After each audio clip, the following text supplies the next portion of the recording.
بسم اللہ الرحمن الرحیم. السلام علیکم ناظرین, میں ہوں انسا کیانی اور اس وقت میرے ساتھ موجود ہیں عابد اندیب صاحب. عابد اندیب, بہت شکریہ آپ کے ٹائم کا. عابد اندیب صاحب, سب سے پہلے میں آپ سے یہ سوال پوچھنا چاہوں گی, گزشتہ دنوں مانسہرہ میں ایک 10 سالہ بچے کے ساتھ بدفعلی کا ایک واقعہ, بہت ہی زیادہ افسوسناک واقعہ پیش آیا دیکھنے میں. 100 بار اس بچے کے ساتھ زیادتی کی گئی ہے. یہ کوئی بھی پیرنٹس, کوئی بھی بچے اگر دیکھتے ہیں تو بہت ہی زیادہ افسوس ہوتا ہے, دکھ کی بات ہے. اور جس شخص نے یہ زیادتی کی ہے, بدفعلی کی ہے اس بچے کے ساتھ, وہ مدرسے میں پڑھاتا ہے اور ساتھ ہی ساتھ اسکول میں بھی وہ پڑھاتا ہے. ایک استاد ہو کے اس نے یہ کام کیا ہے. آپ کو کیا لگتا ہے کہ کس کی پشت پناہی حاصل ہے اس کو کہ وہ اس قدر اذیت ناک عمل کرتا رہا ہے, اور ایک دفعہ نہیں 100 دفعہ اس نے یہ کام کیا ہے. ان سے اتنی تکلیف دہ بات ہے نا, یہ ہمارے جو سماجی ڈھانچہ ہے اس کی جو تصویر ہمارے سامنے آتی ہے نا, یہ وہ تصویر ہے. کیا ستم ہے کہ یہ ایک ہمارا قومی ایشو نہیں بنتا, کیا ستم ہے کہ اتنا سنگین نوعیت کا مسئلہ. یہی وجہ ہے کہ پوری دنیا ہمیں عبرت کا نشان بناتی ہے, پوری دنیا ہم پہ ٹرسٹ کرنے کے لیے تیار نہیں ہے کہ ہم یہ ایک واقعہ رپورٹ ہوا. آپ کیا سمجھتی ہیں اور ایسے واقعات نہیں ہوتے؟ بہت زیادہ 1% رپورٹ ہوتا ہے, صرف 1% رپورٹ ہوتا ہے. 99% جو ہو رہا ہے وہ رپورٹ نہیں ہو رہا ہے, وہ نظر نہیں آ رہا ہے. ایک بات ابھی ہم نے حال ہی میں دیکھا تھا, بیریا ٹاؤن سے ایک لڑکا پکڑا گیا تھا. بالکل ٹھیک ہے, وہ اس سے بھی زیادہ سنگین جو ہے وہ جرائم میں وہ تھا. وہ ویڈیوز بناتا تھا, وہ 7 بچوں پہ تشدد کرتا تھا, اور کیا پتہ کتنے مر گئے ہوں گے. بالکل. اس سے پہلے ایک اور مولوی کا واقعہ, اس کی کلپس پڑے ہوئے, وہ کہتا ہے کہ مجھ پہ شیطان سوار ہو گیا, میں بچے کو اوپر لے گئی, اور اس کو وہ ریکارڈ پہ پڑا ہوا ہے. بالکل بالکل ایسے, اور وہ اتنے پورے اعتماد طریقے سے اس کا اظہار کرتا ہے. کوئی میڈیا اس پہ بات کرنے کے لیے تیار نہیں ہے. رات کو شاہزیب خانزادہ کے شو میں ایک بڑا اچھا, اگر کسی زیادتی کسی بڑے انسان کے ساتھ ہوتی ہے نا, اب وہ بچہ می ٹو میں نہیں جا سکتا, اس کو وہ کوئی غریب می ٹو میں نہیں جا سکتا.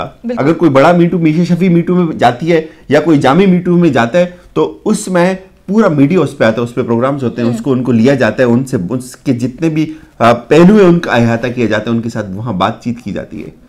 یار غریب کے ساتھ زیادتی بھی ہوتی ہے, اس کا کوئی پرسان حال نہیں ہے. یعنی کہ غریب کے کوئی حقوق ہے ہی نہیں ہے اس ملک میں. جو اس طرح کے جتنے بھی ملزمان جو پکڑے جاتے ہیں, ان کے چہرے پہ بھی کوئی احساس شرمندگی کچھ بھی نظر نہیں آتا. میں یہی کہہ رہا ہوں نا, احساس ندامت نہیں ہے. وہ کیوں ایسا؟ جب لوگوں کو پتہ ہے یار چھوٹ جائیں گے, جب لوگوں کو پتہ ہے, آپ کے اصل سوال پہ میں اب آتا ہوں, جب لوگوں کو پتہ ہے کہ ان کی سیاسی وابستی ہیں, جب لوگوں کو پتہ ہے کہ ان کی جو سیاسی ان کے جو لیڈر ہیں وہ ان کی پشت پہ کھڑے, وہ ان کو مینیج کر لیں گے, وہ پولیس کو مینیج کر لیں گے, وہ سسٹم کو مینیج کر لیں گے, وہ عدالتوں کو مینیج کر لیں گے. مسئلہ یہ ہے, جب ہم یہ بات کرتے ہیں, عمران خان صاحب یہ بات کرتے ہیں کہ ہمیں ریاست مدینہ کے دائی ہیں, ان کی KPK ان کی حکومت ہے, وفاق میں ان کی حکومت ہے, اور پھر جس بندے کے پاس اس نے پشت پناہی لی, اس ظالم سفاک درندے نے, وہ ان کی اوپوننٹ جماعت کے, اور بہت سخت لہجے میں ان سے گفتگو کرتا ہے, مفتی کفایت اللہ. مفتی کفایت اللہ نے اس کو پناہ دی. بالکل. آپ یہ بات سوچئے یار, یہ مولوی مذہب کی بات کرتے ہیں, یہ فتووں کی بات کرتے ہیں, یہ نماز روزہ کی بات کرتے ہیں, ان کی آدھی سیاست مذہب پہ ہوتی ہے. یار تم بائیکاٹ کرو اس سے کہ یار نہیں, اس نے زیادتی کی ہے کہ اس کو سزا ہونی چاہیے, اس کو سنسار ہونا چاہیے, اس پہ کوڑے پڑنے چاہیے, اس کو ادھر پھانسی دینی چاہیے, اس نے اتنا سنگین جرم کیا ہے. وہ کوئی عام بندہ نہیں ہے, وہ بندہ سکول ٹیچر ہے, گورنمنٹ امپلائی ہے, اور اس کے ساتھ ساتھ اپنے بھائی کے مدرسے میں یہ پڑھاتا تھا. اب یہ واقعہ رپورٹ ہو گیا. ایک بات تھوڑا سا ہم اس کو سمجھتے ہیں, آپ بور نہ ہوئیو, آپ کے آڈینس بھی بور نہ ہو, بات سمجھنے کی ہے, اس کو ہم تھوڑا سا سمجھنے کی کوشش کرتے ہیں. اتنی میچور ایج میں وہ غلیظ خبیث انسان, اس نے یہ واقعہ کیا. آپ کیا سمجھتی ہیں کہ وہ ایڈکٹڈ نہیں ہوگا؟ اس سے پہلے اس نے کتنے اور معصوم کلیوں کو نہیں مسئلہ ہوگا. ایک بندہ اس کی آنکھوں میں اتنی وحشت ہے کہ وہ 100 بار ایک معصوم بچے کے ساتھ, ایک فرشتے کے ساتھ زیادتی کرتا ہے, 100 بار سے زائد, اور وہ اس عمر میں یہ اس کا پہلا واقعہ ہوگا. اسی ایک کی ایگزامپل لے لیں, وہ اس اپنے بھائی کے مدرسے میں پڑھا رہا ہے, کتنے اور لوگوں کو اس نے مسئلہ ہوگا. اور پھر وہ چھپتا ہے جا کے, جب FIR ہوتی ہے 3 دن بعد بچہ بے و مددگار پڑا ہوتا ہے. یہی واقعہ اگر کسی ایلیٹ کو ہو, کسی اس دوسری کلاس کے لوگوں کا ہو, وہاں میڈیا پہنچ جاتا ہے, وہاں ڈیسنجیز پہنچ جاتی ہیں, وہاں سارے لوگوں کو ایک وحشت ہوتی ہے. اور اچھا کچھ عرصہ پہلے زینب کا واقعہ ہوا تھا, تب ہم نے یہ بات طے کی تھی, بڑا وہ میڈیا پہ بھی ہائی لائٹ ہوا. لیکن یہ میں کہتا ہوں یہ بھی اتنا ہی سنگین واقعہ ہے, یہ بھی اتنا ہی سنگین واقعہ ہے. جب تک ہماری کورٹس ان لوگوں کو سزائیں نہیں دیں گی تو ایسے واقعات ہوتے رہیں گے. سنگین سے سنگین ترین سزائیں دینی چاہیے. اسی کیس میں جو یہ شمس الدین ہے, یہ جس کو پکڑا گیا ہے, اس کے 2 بھائی بھی, ان پہ بھی اسی طرح کے الزامات ہیں, اس طرح کی چیزوں میں وہ بھی سنا گیا کہ ملوث ہیں. تو کیا یہ ایک پورا گینگ ہے جو یہ کام کر رہا ہے؟ دیکھیں, اور یہ بھی میں آپ کو بتاؤں, میں نے جب اس واقعے پہ ویڈیو کی تھی نا تو کچھ دھمکیاں بھی آئی تھی. بات یہ کہ بات دھمکیوں کی نہیں ہوتی, کوئی کسی کا کیا کر سکتا ہے دھمکی دے کے. یہ جو لوگ ہیں یہ دھمکیاں دے سکتے ہیں نا, ان کا یہ وتیرہ یہ دھمکی دے سکتے ہیں. میں نے یہ کہا تھا کہ یہ مولوی, اس کے 2 بھائیوں پہ اس سے پہلے بھی اس نوعیت کے الزام ہے, اور اس کے ایک بھائی جمعیت علماء اسلام کا عہدیدار ہے وہاں کا, ٹھیک ہے. اور اس بچے کے ساتھ مولوی کے سمیت, مولوی کے علاوہ 3 لوگ ہو رہے ہیں, مولوی سمیت یہ 4 لوگ بنتے ہیں جنہوں نے زیادتی کی ہے. اس بچے کے ساتھ جو واقعہ ہوا جس کو 100 دفعہ سے زائد, جس کا, اور آپ کو پتہ ہے یہ کوہستان کے لوگ ہیں, یہ وہاں پڑھتے تھے, یہ بچہ مدرسے میں پڑھتا تھا, اس کے والدین ادھر مانسہرہ کے آگے اگی کے اس علاقے کے, غریب لوگ, انتہائی غریب لوگ. اور غریبوں کا مسئلہ کیا ہوتا ہے, غریبوں پہ پریشر دیا جاتا ہے, غریبوں کو کہا جاتا ہے تمہیں مار دیں گے, یہ 2 لاکھ روپے پکڑو چپ ہو جاؤ. بالکل ایسے ہی ہے. غریبوں کی زبان بند کر دی جاتی ہے, ان کے پیچھے کوئی نہیں ہوتا. اور دوسری طرف یہ گنڈے ہوتے ہیں, کفایت اللہ اور مفتی کفایت اللہ جیسے مولوی ہوتے ہیں پیچھے کھڑے, اور وہ گالیاں دیتے ہیں سرعام, اور وہ 4-5 دن پولیس کے حوالے نہیں کرتے, اور جب پولیس کے حوالے کرتے ہیں تو شرائط رکھتے ہیں. پولیس کے حوالے جب کیا گیا, پولیس کے جب حوالے کیا تو شرائط رکھی, ایک طویل نیگوسیشن ہونے کے بعد انہوں نے پولیس کے حوالے کیا کہ آپ اس طرح سے کریں گے, اس طرح سے کریں گے, یہ ڈیمانڈز ہیں, چلان میں یہ ہوگا, FIR میں یہ ہوگا, اتنا تشدد اس طرح سے نہیں کریں گے, ان چیزوں کو آؤٹ نہیں کریں گے. اس کے بعد مفتی کفایت نے اس کو ان کے حوالے کیا. مفتی کفایت نے اس غلیظ خنزیر انسان کو ان کے حوالے کیا. تو اتنی مفتی کفایت کے اندر جرت نہیں ہے کہ ان کو چیلنج کرے, ان کو یہ کہ یار نہیں اس کو 2 پھانسی یہاں. بات یہ کہ یہ سب ظالم لوگ ہیں, یہ معاشرہ ظالم لوگوں. اچھا, اگر مفتی کفایت اللہ صاحب کی بات کی جائے تو ان کو تو اب تمام لوگ ہی جانتے ہیں ان کے بارے میں, کس کیلیبر کے وہ بندے ہیں.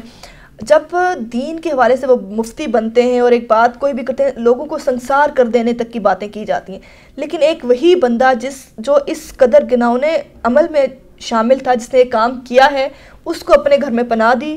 جب گرفتار ہوا تو کہا اس کا نام صیغہ راز میں رکھا جائے, یہ نہ بتایا جائے میرے گھر سے پکڑا گیا. لیکن وہیں پہ دوسری طرف لوگوں کو سنسار کرنے تک کے تو فتوے دیے جاتے ہیں. صرف یہ نہیں کہا, اور بہت ساری ڈیمانڈز کی, اور وہ بھی پولیس کو وہ دے ہی نہیں رہے تھے. مفتی کفایت صاحب پولیس کو نہیں دے رہے تھے. بات دیکھیں, کچھ دن پہلے ان پہ حملہ ہوا, انہوں نے کوئی ڈرامہ رچایا کہ مجھ پہ حملہ ہو گیا, اور اس کو یہ تاثر دینے کی کوشش کی کہ کسی ادارے نے حملہ کر دیا, عیسائی نے حملہ کر دیا. مجھے ذاتی طور پہ جو مفتی کفایت ہے نا, وہ ایک نفسیاتی مریض لگتا ہے, ٹھیک ہے. لیکن اس واقعے پہ آتے ہیں, آپ نے کہا کہ فتوے دیتے ہیں یہ لوگ, یہ صرف اور صرف مذہب کو, میں نے کہا نا, معصوم لوگوں کو, جو لوگ مذہبی رجحان رکھتے ہیں, پاکستان کے اندر بہت زیادہ لوگ مذہبی رجحان رکھتے ہیں, وہ انفلوئنس ہو جاتے ہیں, وہ مذہب کی بات پہ مرنے کٹنے کے لیے تیار ہوتے ہیں. ان لوگوں کو انفلوئنس کرنے کے لیے, ان لوگوں کی جو معصومیت ہے اس کا کھلواڑ کرنے کے لیے, اس کو ایکسپلائٹ کرنے کے لیے لوگ سیاست میں رہتے ہیں اور مذہب کا استعمال کرتے ہیں, مذہب کا چورن بیچتے ہیں یہ مولوی. ان کا دیکھیں, مذہب عملی زندگی کا تقاضا کرتا ہے کہ آپ عملاً کیسے ہیں, آپ عملی زندگی میں کیسے ہیں. مذہب صرف تقریریں کرنے اور صرف نماز روزہ, وہ نماز روزہ جس کے انسانی شخصیت پہ اثرات مرتب نہیں ہوتے, اس کی عملی تربیت نہیں ہوتی, اس کا کوئی حاصل نہیں ہے. عمر فاروق کا قول بھی ہے کہ مومن جو ہے وہ اپنے عمل سے پہچانا جائے گا, اب لین دین سے پہچانا جائے گا, نماز روزے سے نہیں, ٹھیک ہے. تو بات یہ ہے, یہ جتنے بھی لوگ ہیں, یہ فتویٰ تو مفتی کفایت فتویٰ دیتا ہے, یہ فتووں کے حوالے سے یہ مشہور بھی ہے, لیکن دیکھیں سوال کوئی نہیں کرتا نا. جب ان سے یہ میڈیا پوچھے گا, ان کو بلا کر, جو لوگ ان کے ساتھ انٹرویوز کرتے ہیں, وہ ان سے پوچھیں آپ یہ بات کرتے تھے, اس کے پیچھے یہ بیک گراؤنڈ ہے, اور کسی میڈیا نے اس خبر کو نہیں چلایا یار. اور سب سے تکلیف دہ بات یہ سوائے جی ہیں ان کے, بالکل ایسے ہے, اور کسی میڈیا نے اس پہ بات بھی نہیں کی. لیکن چلو شکر ہے سوشل میڈیا کی بدولت یہ ایشو تھوڑا تو اٹھا ہے. اچھا, ایک آخری سوال ایک آپ سے میں کرنا چاہوں گی, ایسے پیرنٹس جن کے بچوں کے ساتھ اس طرح کے واقعات پیش آتے ہیں یا اس طرح کے نہیں بھی آتے, ایک نارمل پیرنٹس کو اپنے بچوں کی کاؤنسلنگ کیسے کرنی چاہیے, اور اور ان کو کس طرح بتانا چاہیے کہ کوئی بھی انسان اگر آپ کے ساتھ اس طرح کا کوئی بھی عمل کرتا ہے تو آپ گھر میں آ کے پیرنٹس کو بتائیں، ویسے ان کے ساتھ ایک دوستی والا ماحول ہونا چاہیے. پیرنٹس کو کس طرح کی کاؤنسلنگ کرنی چاہیے اپنے بچوں کی؟ دیکھیں انسا یہ بہت سمجھنے والی سوال ہے، اس کا صرف پیرنٹس سے تعلق نہیں ہے، یہ ایک ملٹی فیسیٹڈ سوال ہے، اس کے بہت سارے اینگلز ہیں. صرف پیرنٹس کا قصور نہیں ہے. دیکھیں ضرور ان پیرنٹس کا قصور ہے جو تحقیق کیے بغیر، جو دیکھے سنے بغیر لوگوں کی باتوں میں آئے جو ہے وہ بچے کو بھیج دیتے ہیں اور گھروں سے دور. بہت ساری چیزیں ہم جو گاؤں کا کلچر ہے، جو گاؤں کے موسٹلی ایسے واقعات جو ہے وہ گاؤں سے جو لوگ ہوتے ہیں وہ اپنے بچوں کو ایسے بھیج دیتے ہیں مدرسوں میں، جہاں 3 4 5 مہینے ایسے چھوٹے بچے جن کو اپنا ناک صاف بھی نہیں کرنی آتی، ان کو بھی مدرسوں میں داخل کیا جاتا ہے، اور پھر وہاں ان کے ساتھ وہ بچے سب سے زیادہ اس طرح کی کیسز کا شکار ہوتے ہیں، اس نوعیت کی ظلم کا شکار ہوتے ہیں. کاؤنسلنگ صرف والدین کا مسئلہ نہیں ہے.